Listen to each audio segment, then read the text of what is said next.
Web TV ਦੇ ਸਮੂਹ ਦਰਸ਼ਕਾਂ ਦਾ ਸਵਾਗਤ ਹੈ। ਮੈਂ ਹਾਂ ਮੁਕੇਰੀਆਂ ਤੋਂ NS ਰਾਮਗੜੀਆ।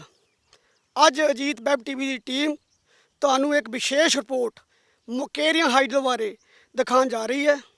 ਇਹ ਮੁਕੇਰੀਆਂ ਹਾਈਡਲ ਪ੍ਰੋਜੈਕਟ ਜੋ ਕਰੀਬ 1980 ਦੇ ਦਰਮਿਆਨ ਬਣਿਆ ਸੀ ਔਰ ਇਹ ਨਹਿਰ ਮੁਕੇਰੀਆਂ ਹਾਈਡਲ ਤਲਵਾੜਾ ਪੌਂਗ ਡੈਮ ਵਿੱਚੋਂ ਨਿਕਲਦੀ ਜੋ ਕਰੀਬ 35 ਕਿਲੋਮੀਟਰ ਲੰਬੀ ਹੈ ਔਰ ਇਸ ਉੱਤੇ 4 ਪਾਵਰ ਹਾਊਸ ਅਲੱਗ-ਅਲੱਗ ਥਾਵਾਂ 'ਤੇ ਬਣੇ ਹੋਏ ਹਨ।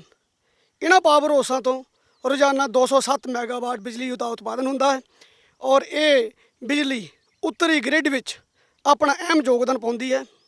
ਸੋਨੇ ਦੀ ਮੁਰਗੀ ਉਹ ਆਂਡਾ ਦੇਣ ਵਾਲੀ ਸਾਬਤ ਹੋ ਰਹੀ ਪੰਜਾਬ ਸਰਕਾਰ ਲਈ, ਲੇਕਿਨ ਇਸ ਉੱਤੇ ਇੱਕ ਪੈਸਾ ਵੀ ਪੰਜਾਬ ਸਰਕਾਰ ਵੱਲੋਂ ਖਰਚ ਨਹੀਂ ਕੀਤਾ ਜਾਂਦਾ ਕਿਉਂਕਿ ਬਹੁਤ ਸਮਾਂ ਹੋ ਗਿਆ ਇਸ ਨਹਿਰ ਦੀ ਮੁਰੰਮਤ ਹੋਈ ਨੂੰ। ਔਰ ਅਗਰ ਤੁਹਾਨੂੰ ਅਸੀਂ ਦਿਖਾਵਾਂਗੇ ਤਾਂ ਤੁਸੀਂ ਦੇਖ ਕੇ ਹੈਰਾਨ ਰਹਿ ਜਾਓਗੇ ਕਿ ਇਸ ਨਹਿਰ ਦੀਆਂ ਸਲੈਬਾਂ ਜਿਹੜੀਆਂ ਉਹ ਜਰਜਰ ਹੋ ਕੇ ਨਹਿਰ ਦੇ ਵਿੱਚ ਗਿਰ ਚੁੱਕੀਆਂ ਹਨ। 1990 ਦੇ ਦਰਮਿਆਨ ਇਹ ਨਹਿਰ ਪਿੰਡ ਨਿੱਕੂ ਚੱਕ ਲਾਗਿਓਂ ਟੁੱਟ ਵੀ ਗਈ ਸੀ ਔਰ ਬਹੁਤ ਪਿੰਡਾਂ ਨੂੰ ਪ੍ਰਭਾਵਿਤ ਕੀਤਾ ਸੀ ਔਰ ਹੜ੍ਹਾਂ ਵਰਗੀ ਸਥਿਤੀ ਬਣ ਗਈ ਸੀ।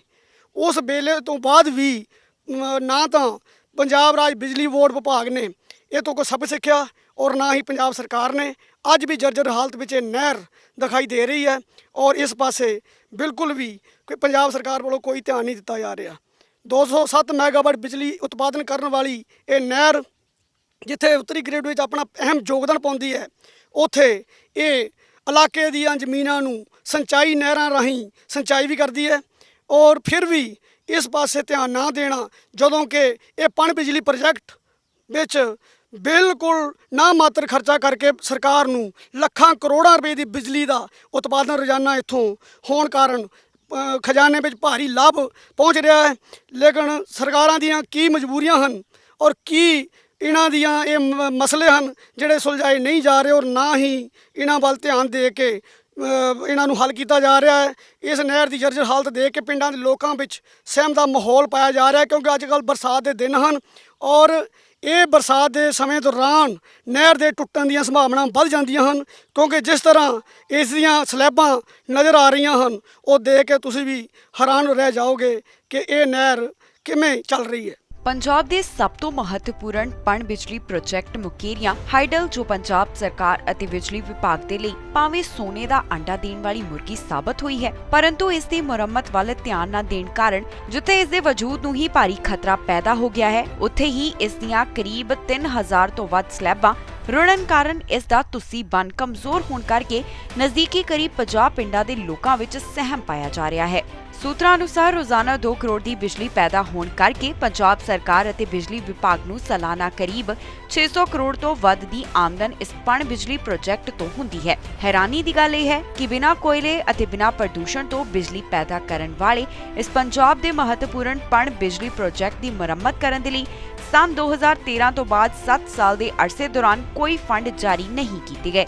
ਪੰਜਾਬ ਸਰਕਾਰ ਅਤੇ ਬਿਜਲੀ ਵਿਭਾਗ ਦੇ ਉੱਚ ਅਧਿਕਾਰੀਆਂ ਵੱਲੋਂ ਇਸ ਮੁਫਤ ਵਿੱਚ ਬਿਜਲੀ ਪੈਦਾ ਕਰਨ ਵਾਲੇ ਪ੍ਰੋਜੈਕਟ ਨੂੰ ਬਚਾਉਣ ਲਈ ਕੋਈ ਬਹੁਤੀ ਤਵੱਜੋ ਨਹੀਂ ਦਿੱਤੀ ਜਾ ਰਹੀ, ਜਦੋਂ ਕਿ ਹਾਈਡਲ ਦੇ ਅਧਿਕਾਰੀ ਕਈ ਵਾਰ ਨਹਿਰ ਦੀ ਮੁਰੰਮਤ ਵਾਸਤੇ ਨਹਿਰ ਦੀ ਬੰਦੀ ਅਤੇ ਫੰਡਾਂ ਦੀ ਮੰਗ ਕਰ ਚੁੱਕੇ ਹਨ। ਪਰੰਤੂ ਸੰਨ 1991 ਤੇ 1992 ਵਿੱਚ ਪਿੰਡ ਨਿੱਕੂ ਚੱਕ ਦੇ ਨਜ਼ਦੀਕ ਟੁੱਟੀ ਮੁਕੇਰੀਆਂ ਹਾਈਡਲ ਦੀ ਗੱਲ ਕਰੀਏ ਤਾਂ ਉਸ ਸਮੇਂ ਵੀ ਸਿਵਲ ਨਹਿਰੀ ਮਹਿਕਮੇ ਵੱਲੋਂ ਨਹਿਰ ਦੀ ਮੁਰੰਮਤ ਕਰਨ ਦੇ ਲਈ ਕਈ ਵਾਰ ਉੱਚ ਅਧਿਕਾਰੀਆਂ ਦੇ ਧਿਆਨ ਵਿੱਚ ਮਾਮਲਾ ਲਿਆਂਦਾ ਗਿਆ ਸੀ, ਪਰੰਤੂ ਨਹਿਰ ਬੰਦ ਕਰਨ ਅਤੇ ਫੰਡ ਰਿਲੀਜ਼ ਕਰਨ ਵਿੱਚ ਕਾਫੀ ਦੇਰ ਕਰ ਦਿੱਤੀ ਗਈ ਸੀ। ਇਸ ਦਾ ਖਮਿਆਜ਼ਾ ਉਸ ਸਮੇਂ ਉੱਥੇ ਹਲਕੇ ਦੇ ਕਰੀਬ 2 ਦਰਜਨ ਤੋਂ ਵੱਧ ਪਿੰਡਾਂ ਦੇ ਲੋਕਾਂ ਨੂੰ ਭੁਗਤਣਾ ਪਿਆ ਸੀ, ਜਿੱਥੇ ਕਿਸਾਨਾਂ ਦੀਆਂ ਫਸਲਾਂ ਦਾ ਵੀ ਭਾਰੀ ਨੁਕਸਾਨ ਹੋਇਆ ਸੀ। ਇਸ ਦੇ ਨਾਲ ਹੀ ਹੋਰ ਕੀ ਸਮੱਸਿਆਵਾਂ ਆ ਰਹੀਆਂ ਹਨ, ਆਓ ਗੱਲ ਕਰਦੇ ਹਾਂ ਇੱਥੋਂ ਦੇ ਲੋਕਾਂ ਦੇ ਨਾਲ। ਮੈਂ ਇਹ ਕਹਿਣਾ ਚਾਹੁੰਦਾ ਵੀ ਇਹ ਜਿਹੜੀ ਨਹਿਰ ਲੰਮੇ ਸਮੇਂ ਤੋਂ ਪਿੱਛੋਂ 35-40 ਸਾਲ ਤੋਂ ਇਹ ਨਹਿਰ ਬਣੀ ਹੋਈ ਹੈ ਔਰ ਇਹਦਾ ਜਿਹੜਾ ਲੈਵਲ ਹੈ ਉਹ ਧਰਤੀ ਦੇ ਉੱਪਰ ਹੈ ਔਰ ਇਹ ਮੁਫਤ ਦੀ ਬਿਜਲੀ ਜਿਹੜੀ ਹੈ ਸਰਕਾਰਾਂ ਨੂੰ ਦਿੰਦੀ ਹੈ ਜੀ। ਕਰੋੜਾਂ ਅਰਬਾਂ ਰੁਪਏ ਖਰਬਾਂ ਰੁਪਏ ਇਸ ਨਹਿਰ ਦੇ ਪ੍ਰੋਜੈਕਟ ਨੇ ਕਮਾ ਕੇ ਸਰਕਾਰ ਨੂੰ ਦੇ ਦਿੱਤੇ ਹੈ। ਪਰ ਜਦੋਂ ਦੀ ਇਹ ਨਹਿਰ ਬਣੀ ਹੈ ਉਦੋਂ ਤੋਂ ਇਹ ਤੁਸੀਂ ਨਿਗਾਹ ਮਾਰੋ ਆਪਣੇ ਕੈਮਰੇ ਦੇ ਨਾਲ ਸਾਈਡ ਸਾਰੀ ਦੇ ਉੱਤੇ, ਇਹ ਟੋਟਲ ਜਿਹੜੀ ਨਹਿਰ ਹੈ ਇਹ ਟੁੱਟੀ ਹੋਈ ਹੈ ਔਰ ਇਹ ਸਦਾ ਹੀ ਟੁੱਟੀ ਰਹਿੰਦੀ ਹੈ ਔਰ ਲੱਖਾਂ ਕਰੋੜਾਂ ਦੇ ਫੰਡ ਵੀ ਇਹਦੇ ਵਾਸਤੇ ਆਉਂਦੇ ਆ, ਪਰ ਸਾਨੂੰ ਸਮਝ ਨਹੀਂ ਲੱਗਦੀ। ਇੱਕ ਬੋਰੀਆਂ 4 ਰੱਖ ਕੇ ਉੱਤੇ ਸੀਮਿੰਟ ਲਗਾ ਦਿੰਦੇ ਆ, ਥੁੱਕ ਪਰੇਟ ਜਿਹੜਾ ਕੰਮ ਕਰਕੇ ਬੜਾ ਘਟੀਆ ਜਿਹੇ ਤਰੀਕੇ ਦੇ ਨਾਲ ਮਹਿਕਮੇ ਦੀ ਮਿਲੀ ਭੁਗਤ ਦੇ ਨਾਲ, ਠੇਕੇਦਾਰਾਂ ਦੀ ਮਿਲੀ ਭੁਗਤ ਦੇ ਨਾਲ ਇਸ ਨਹਿਰ ਦਾ ਜਿਹੜਾ ਕਰੋੜਾਂ ਰੁਪਇਆਂ ਦਾ ਜਿਹੜਾ ਬਜਟ ਇਹਨੂੰ ਰਿਪੇਅਰ ਵਾਸਤੇ ਆਂਦਾ, ਉਹ ਅਫਸਰਾਂ ਦੀਆਂ ਜੇਬਾਂ ਦੇ ਵਿੱਚ ਜਾਂਦਾ ਹੈ। ਔਰ ਬੜਾ ਘਟੀਆ ਕੰਮ ਕਰਕੇ ਹਰ ਵਾਰ ਇਹਨੂੰ ਲੋਕਾਂ ਦੇ ਅੱਗੇ ਰੱਖ ਦਿੱਤਾ ਜਾਂਦਾ ਹੈ। ਲੇਕਿਨ ਤੁਸੀਂ ਜੇ ਕਿਤੇ ਨਿਗਾਹ ਮਾਰੋ, ਇਹ ਹਰ ਵੇਲੇ ਜਿਹੜੇ ਇਲਾਕੇ ਦੇ ਲੋਕਾਂ ਦੀ ਜਾਨ ਨੂੰ ਜੋਖਮ ਹੈ, ਇਹਦਾ ਹਰ ਵੇਲੇ ਖਤਰੇ 'ਚ ਹੈ। ਲੋਕਾਂ ਦੀ ਜਿਹੜੀ ਜਾਨ ਹੈ ਉਹ ਮੁੱਠੀ ਵਿੱਚ ਰਹਿੰਦੀ ਹੈ ਹਰ ਵੇਲੇ ਨਹਿਰ ਕਰਕੇ। ਔਰ ਇੱਕ ਵਾਰ ਇਹ ਨਹਿਰ ਟੁੱਟ ਵੀ ਗਈ ਸੀ ਔਰ ਇਹ ਇਲਾਕਾ ਹਾਜੀਪੁਰ ਦਾ ਜਿਹੜਾ ਸਾਰਾ ਪਾਣੀ ਦੀ ਲਪੇਟ ਵਿੱਚ ਆ ਗਿਆ ਸੀ। ਤੇ ਮੈਂ ਤਾਂ ਇਹੀ ਗੁਜ਼ਾਰਿਸ਼ ਕਰਨੀ ਚਾਹੁੰਦਾ ਵੀ ਹਰ ਵੇਲੇ ਟੁੱਟੀ ਹੈ ਮਹਿਕਮਾ ਵੱਡੇ ਪੱਧਰ ਤੇ ਜਿੱਥੇ ਇਹਦੀ ਜਾਂਚ ਕਰਾਵੇ ਤੇ ਉੱਥੇ ਇਹਦਾ ਜਿਹੜਾ ਕੰਮ ਵੀ ਹੈ ਉਹ ਬੜੇ ਵਧੀਆ ਤਰੀਕੇ ਦੇ ਨਾਲ ਕਿਸੇ ਇਮਾਨਦਾਰ ਅਫਸਰਾਂ ਨੂੰ ਲਾ ਕੇ ਇਹਦਾ ਜਿਹੜਾ ਕੰਮ ਕੀਤਾ ਜਾਏ, ਤਾਂ ਜੋ ਲੋਕਾਂ ਨੂੰ ਜਿਹੜਾ ਸੁੱਖ ਦਾ ਸਾਹ ਜਿਹੜਾ ਉਹ ਲੋਕਾਂ ਨੂੰ ਮਿਲ ਸਕੇ। ਪਿਛਲੇ 8-10 ਸਾਲ ਤੋਂ ਹਰ ਸਾਲ ਇਸ ਨਹਿਰ ਦੀਆਂ ਜਿਹੜੀਆਂ ਸਲੈਬਾਂ ਆ ਉਹ ਵਹਿੰਦੀਆਂ ਆ, ਔਰ ਜਿੱਥੋਂ ਤੱਕ ਮੈਨੂੰ ਪਤਾ ਕਿ ਹਰ ਸਾਲ ਹੀ ਸਲੈਬਾਂ ਵਹਿਣ ਤੋਂ ਬਾਅਦ ਇਹਦੇ ਟੈਂਡਰ ਵੀ ਹੁੰਦੇ ਆ। ਔਰ ਜਿਹੜੇ ਇੱਥੋਂ ਦੇ ਜਿਹੜੇ ਮੁਲਾਜ਼ਮ ਹੈਗੇ ਆ ਜਾਂ ਠੇਕੇਦਾਰ ਸਿਸਟਮ ਹੈਗਾ, ਉਹ ਇੰਨੀ ਕੁ ਮਿਲੀ ਭੁਗਤ ਹੈਗੀ ਕਿ ਉਹਦੇ ਨਾਲ ਦੇਖ ਲਓ ਤੁਸੀਂ ਦੇਖਿਆ ਹੀ ਆ ਕਿ ਆ ਕੀ ਹਾਲ ਹੈਗਾ। ਇੰਨੀ ਕੁ ਜਰਜਰ ਹਾਲਤ ਹੈ। ਕਰੋੜਾਂ ਰੁਪਇਆ ਇਨਕਮ ਦੇਣ ਵਾਲੀ ਇਹ ਨਹਿਰ, ਪਾਵਰ ਹਾਊਸ ਇੱਥੇ 4-5 ਪਾਵਰ ਹਾਊਸ ਚੱਲਦੇ ਹੈਗੇ ਆ।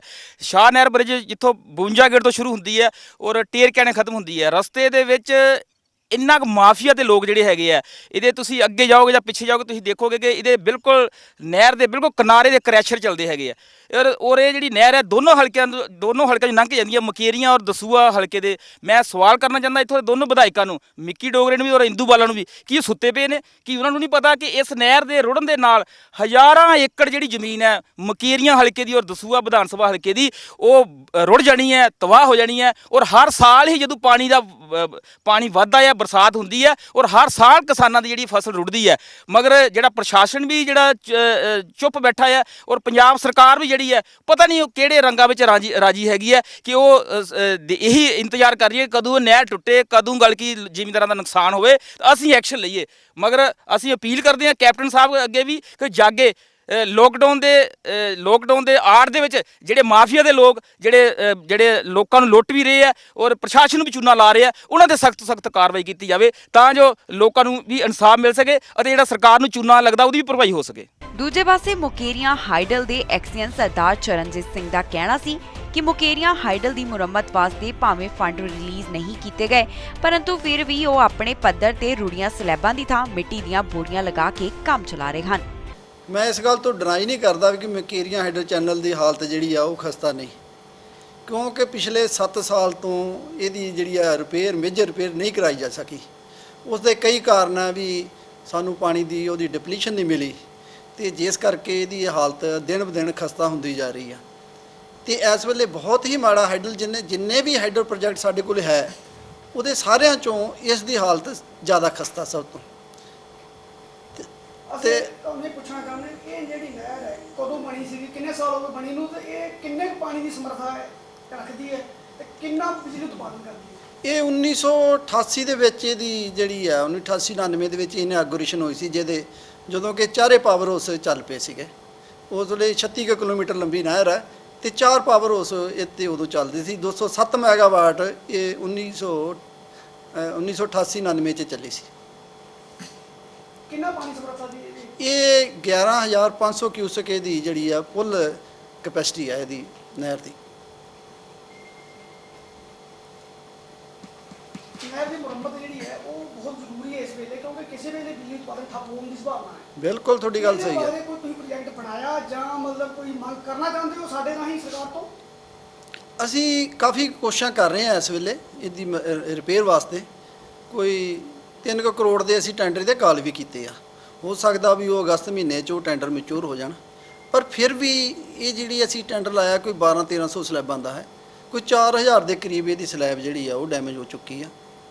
ਸੋ ਮੈਂ ਇੱਕ ਸਕੀਮ ਜਿਹੜੀ ਆ ਆਲਰੇਡੀ ਆਪਣੇ ਆਫੀਸਰ ਨੂੰ ਹਾਇਰ ਆਫੀਸਰ ਨੂੰ ਭੇਜੀ ਆ ਵੀ ਇਹਨੂੰ ਚਲਦੀ ਨਹਿਰ ਦੇ ਵਿੱਚ ਕੁਝ ਸਲੈਬਾਂ ਜਿਹੜੀਆਂ 2-2.5 ਹਜ਼ਾਰ ਜਿਹੜੀਆਂ ਉਹ ਚਲਦੀ ਨਹਿਰ ਦੇ ਵਿੱਚ ਹੀ ਬਦਲੀਆਂ ਜਾਣ, ਜਿਹੜੀਆਂ ਉੱਪਰਲੀਆਂ ਟੋਪ ਦੀਆਂ ਸਲੈਬਾਂ, ਤਾਂ ਜੋ ਜੇ ਬੰਦੀ ਸਾਨੂੰ ਮਿਲਦੀ ਆ ਮਹੀਨੇ ਦੀ ਜਾਂ 1.5 ਮਹੀਨੇ ਦੀ, ਉਹਦੇ 'ਚ ਅਸੀਂ 1000-1.5 ਹਜ਼ਾਰ ਸਲੈਬ ਵੀ ਬਦਲ ਸਕਦੇ ਹਾਂ। ਜੇ ਚਲਦੀ ਨਹਿਰ ਦੇ ਵਿੱਚ ਅਸੀਂ ਸਲੈਬਾਂ ਬਦਲ ਕੇ ਜੇ ਮੇਰੀ ਉਹ ਸਕੀਮ ਸਕਸੈਸਫੁਲ ਹੋ ਗਈ, ਅਪਰੂਵਲ ਮੈਨੂੰ ਮਿਲ ਗਈ, ਤੇ ਫਿਰ ਅਸੀਂ ਇਹਨੂੰ ਸਾਲ ਦੇ ਵਿੱਚ ਅਸੀਂ ਕੋਸ਼ਿਸ਼ ਕਰਾਂਗੇ, ਰਿਪੇਅਰ ਕਰ ਦਾਂਗੇ। ਫੰਡ ਜਿਹੜੇ ਆ ਸਾਨੂੰ ਕੋਈ ਬੋਰਡ ਵੱਲੋਂ ਕੋਈ ਕਦੀ ਨਾ ਨਹੀਂ ਹੋਈ ਵੀ ਤੁਸੀਂ ਫੰਡ ਤੁਹਾਨੂੰ ਨਹੀਂ ਉਪਲਬਧ, ਫੰਡ ਸਾਨੂੰ ਉਪਲਬਧ ਕਰਾ ਦਿੰਦੇ ਆ। ਪਰ ਕੀ ਕਾਰਨ ਹੈ ਕਿ ਜਿਹੜਾ ਤੁਸੀਂ ਇਹ ਰਿਪੇਅਰ ਕਰ ਨਹੀਂ ਪਾ ਰਹੇ? ਕਾਰਨ ਇਹ ਇੱਕ ਤਾਂ ਪਾਣੀ ਜਿਹੜਾ ਪ੍ਰਮਾਤਮਾ ਨੇ ਸਾਨੂੰ ਉੱਪਰ ਬਹੁਤ ਡੈਮ ਸਾਡੇ ਭਰੇ ਆ, ਤੇ ਨਹਿਰ ਲਗਾਤਾਰ ਫੁੱਲ ਚੱਲ ਰਹੀ ਆ। ਕੋਸ਼ਿਸ਼ ਇਹ ਹੀ ਆ ਵੀ ਸਾਡੀ એનર્ਜੀ ਲਾਸ ਨਾ ਹੋਵੇ, ਤੇ ਜਿੰਨਾ ਚਿਰ ਨਹਿਰ ਘਟਦੀ ਨਹੀਂ ਜਾਂ ਬੰਦ ਨਹੀਂ ਹੁੰਦੀ ਜਾਂ ਡਿਪਲੀਟ ਨਹੀਂ, ਉਹਨਾਂ ਚਿਰ ਅਸੀਂ ਸਲੈਬਾਂ ਰਿਪੇਅਰ ਨਹੀਂ ਕਰ ਸਕਦੇ। ਮੇਜਰ ਕਾਰਨ ਇਹ ਹੀ ਆ। ਪਰ ਇਹਦੇ ਉਲਟ ਜਦੋਂ 1991 ਵਿੱਚ ਨਹਿਰ ਨਿੱਕੂ ਚੱਕ ਦੇ ਨੇੜਿਓਂ ਰੁੜ ਗਈ ਸੀ, ਉਸ ਵੇਲੇ ਮਹਿਕਮੇ ਨੂੰ 2.5-3 ਮਹੀਨੇ ਇੰਤਜ਼ਾਰ ਕਰਨਾ ਪਿਆ ਸੀ, ਔਰ ਚਾਰੇ ਪਾਵਰ ਹਾਊਸਾਂ ਨੇ ਬਿਜਲੀ ਉਤਪਾਦਨ ਠੱਪ ਕਰ ਦਿੱਤਾ ਸੀ, ਔਰ ਅਰਬਾਂ ਰੁਪਈਆ ਦਾ ਨੁਕਸਾਨ ਕਰੋੜਾਂ ਦਾ ਹੋਇਆ ਸੀ। ਹਾਂ, ਮਹਿਕਮਾ ਇਹ ਇਸ ਬਾਰੇ ਬੰਦੀ ਕਿਉਂ ਨਹੀਂ ਲੈ ਰਿਹਾ ਵੀ ਇਹਨੂੰ ਰਿਪੇਅਰ ਕਰਨਾ? ਬਿਲਕੁਲ ਤੁਹਾਡੀ ਗੱਲ ਸਹੀ ਆ। ਮੇਰੀ ਜਿਹੜਾ 34 ਸਾਲ ਦਾ ਐਕਸਪੀਰੀਅੰਸ ਇੱਥੇ ਇਹੀ ਆ। ਮੇਰੀ ਕੋਸ਼ਿਸ਼ ਐ ਇਸ ਵੇਲੇ ਵੀ ਜਿੰਨੇ ਸੈਂਡ ਬੈਗ ਤੁਸੀਂ ਦੇਖੇ ਹੋਣੇ ਲੱਗੇ ਹੋਣੇ, ਮੈਨੂੰ ਜਗ੍ਹਾ ਦਾ ਪਤਾ ਵੀ ਇੱਥੇ ਵੀਕ ਆ। ਮੈਂ ਕੋਸ਼ਿਸ਼ ਕਰ ਰਿਹਾ ਵੀ એનર્ਜੀ ਲਾਸ ਵੀ ਨਾ ਹੋਵੇ ਇਸ ਵੇਲੇ, ਤੇ ਨਹਿਰ ਟੁੱਟੇ ਬਿਨਾ ਮੈਂ ਫੁੱਲ ਜ਼ੋਰ ਲਾ ਰਿਹਾ ਉਹਨੂੰ। ਫਿਰ ਵੀ ਸਾਨੂੰ ਇਹਨੂੰ ਪਾਣੀ ਨੂੰ ਨੀਵਾ ਕਰਕੇ, ਡਿਪਲੀਟ ਕਰਕੇ ਜਾਂ ਫੁੱਲ ਸਪਲਾਈ ਲੈਵਲ ਨੀਵਾ ਕਰਕੇ ਸਾਨੂੰ ਰਿਪੇਅਰ ਕਰਨੀ ਪੈਣੀ ਹੈ, ਵਰਨਾ ਕੋਈ ਹੱਲ ਨਹੀਂਗਾ। ਇਹ ਕਿਸੇ ਵੇਲੇ ਵੀ ਟੁੱਟ ਸਕਦੀ ਆ, ਕਿਉਂਕਿ ਜੇ ਬਾਰਿਸ਼ਾਂ ਜ਼ਿਆਦਾ ਹੋ ਗਈਆਂ, ਬੈਂਕ ਸਾਡੇ ਕਮਜ਼ੋਰ ਪਹਿਲਾਂ ਹੀ ਹੋ ਚੁੱਕੇ ਆ। ਮੇਰੀ ਕੋਸ਼ਿਸ਼ ਪੂਰੀ ਆ, ਇਸ ਕਰਕੇ ਕੋਸ਼ਿਸ਼ ਆ ਵੀ ਇਹਨੂੰ ਜਲਦੀ ਤੋਂ ਜਲਦੀ ਅਸੀਂ ਇੱਕ ਸਾਲ ਦੇ ਵਿੱਚ ਮੈਂ ਇਹਨੂੰ ਕਰ ਦੇਵਾਂਗਾ ਠੀਕ। ਕਿੰਨੀ ਕੁ ਬਿਜਲੀ ਜਿਹੜੀ ਇਹਦੀ ਰੋਜ਼ਾਨਾ ਪੈਦਾ ਹੋ ਰਹੀ ਹੈ, ਇੱਥੋਂ ਤੋਂ ਮਹਿਕਮੇ ਨੂੰ ਕਿੰਨਾ ਕੁ ਉਤਪਾਦਨ ਮਤਲਬ ਬਿਜਲੀ ਤੋਂ ਜਿਹੜੀ ਇਨਕਮ ਹੋ ਰਹੀ ਹੈ? ਕਿਉਂਕਿ ਕਿਹਾ ਜਾ ਰਿਹਾ ਕਿ ਸੋਨੇ ਦੀ ਖਾਣ, ਇਹ ਪੰਜਾਬ ਦੇ ਬਿਜਲੀ ਵਿਭਾਗ ਲਈ ਸੋਨੇ ਦੀ ਖਾਣ ਨਹੀਂ ਠੀਕ ਹੈ, ਕਿਉਂਕਿ ਇੱਥੋਂ ਕਰੋੜਾਂ ਅਰਬਾਂ ਰੁਪਏ ਦੀ ਬਿਜਲੀ ਪੈਦਾ ਹੁੰਦੀ ਹੈ। ਠੀਕ ਹੈ, ਤੁਹਾਡੀ ਗੱਲ ਬਿਲਕੁਲ ਸਹੀ ਹੈ। ਜਿਹੜਾ ਪ੍ਰੋਜੈਕਟ ਆ ਬਹੁਤ ਹੀ ਵਧੀਆ ਪ੍ਰੋਜੈਕਟ ਆ, ਘੱਟ ਖਰਚਾ ਤੇ ਕੋਈ ਪੋਲੂਸ਼ਨ ਨਹੀਂ ਹੈ। ਜਦੋਂ ਇਹ ਫੁੱਲ ਚੱਲਦੀ ਹੈ, ਕੋਈ ਇਹ ਸਾਡੀ 5 ਲੱਖ ਯੂਨਿਟ ਜਿਹੜੇ ਆ ਦਿਹਾੜੀ ਦੇ ਪੈਦਾ ਕਰ ਦਿੰਦੀ ਆ। ਤੁਸੀਂ ਤੇ ਲੋ 5 ਲੱਖ ਨਾਲ 2 ਕਰੋੜ ਦੇ ਕਰੀਬ ਲਾਈਟ ਇਹ ਸਾਨੂੰ ਦੇ ਦਿੰਦੀ ਜੇ ਫੁੱਲ ਚੱਲਦੀ ਰਹੇ ਤਾਂ ਸਾਡੀ ਤਦੇ ਤਾਂ ਕੋਸ਼ਿਸ਼ ਆ ਵੀ ਇਹ ਫੁੱਲ ਚੱਲਦੀ ਰਹੇ।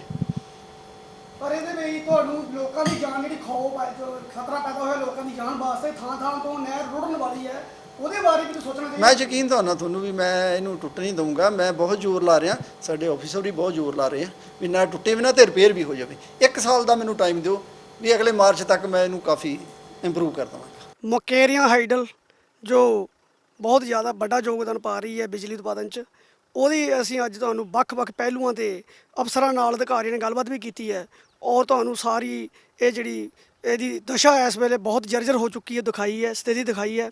ਔਰ ਐਕਸ਼ਨ ਸਾਹਿਬ ਚਰਨਜੀਤ ਸਿੰਘ, ਉਹਨਾਂ ਨੂੰ ਵੀ ਆਪਾਂ ਮਿਲੇ, ਉਹਨਾਂ ਦਾ ਇਹ ਕਹਿਣਾ ਹੈ ਕਿ ਮੈਂ ਪੂਰੀ ਕੋਸ਼ਿਸ਼ ਕਰ ਰਿਹਾ ਕਿ ਇਹਦੀ ਜਿਹੜੀ ਮੁਰੰਮਤ ਜਿਹੜੀ ਟਾਈਮ ਨਾਲ ਹੋ ਜਾਵੇ, ਔਰ ਇਹਦੇ ਲਈ ਕਹਿੰਦੇ ਮੈਂ 3 ਕਰੋੜ ਦੇ ਜਿਹੜੇ ਟੈਂਡਰ ਵੀ ਉਹ ਭੇਜੇ ਹੈ ਵੀ ਤਾਂ ਕਿ ਇਹਦੀ ਮਤਲਬ ਬੰਦੀ ਕਰਵਾ ਕੇ ਤਾਂ ਥੋੜ੍ਹਾ ਕੰਮ ਮੈਂ ਕਰਵਾ ਸਕਾਂ। ਉਹਨਾਂ ਨੇ ਇਹ ਕਿਹਾ, ਦਾਅਵਾ ਕੀਤਾ ਕਿ ਮੈਂ ਇਹਨੂੰ ਮਤਲਬ ਇਹਦੀ ਜਿਹੜੀ ਹਾਲਤ ਸੁਧਾਰਨ ਵਿੱਚ ਪੂਰੀ ਬਾਹ ਲਗਾਵਾਂਗਾ। ਪਰ ਦੇਖਣਾ ਇਹ ਹੈ ਕਿ ਪੰਜਾਬ ਸਰਕਾਰ ਅਤੇ ਬਿਜਲੀ ਵਿਭਾਗ ਜਿਹੜਾ ਹੈ, ਚੇਅਰਮੈਨ ਸਾਹਿਬ ਹੈ ਜਾਂ ਉਹਨਾਂ ਦੇ ਜਿਹੜੇ ਸੈਕਟਰੀ ਸਾਹਿਬ ਨੇ, ਉਹ ਇਸ ਮੁਕੇਰੀਆਂ ਹਾਈਡਲ ਜੋ ਸਭ ਤੋਂ ਵੱਡਾ ਪਣ ਬਿਜਲੀ ਪ੍ਰੋਜੈਕਟ ਹੈ ਪੰਜਾਬ ਦਾ, ਉਹਦੇ ਵਿੱਚ ਕਿੰਨਾ ਕੁ ਯੋਗਦਾਨ ਪਾਉਂਦੇ ਆ ਔਰ ਇਹਦੇ ਲਈ ਕਿੰਨੇ ਕੁ ਫੰਡ ਰਿਲੀਜ਼ ਕਰਦੇ ਆ। ਅਜੀਤ ਦੇ ਲਈ ਮੁਕੇਰੀਆਂ ਤੋਂ NS ਰਾਮਗੜੀਆ ਦੇ ਨਾਲ ਕੈਮਰਾਮੈਨ ਰੁਪਿੰਦਰਪਾਲ ਸਿੰਘ ਦੀ ਰਿਪੋਰਟ। ਵਧੇਰੇ ਖਬਰਾਂ ਦੇ ਲਈ ਤੁਸੀਂ ਬਣੇ ਰਹੋ ਅਜੀਤ ਵੈਬ TV ਦੇ ਨਾਲ।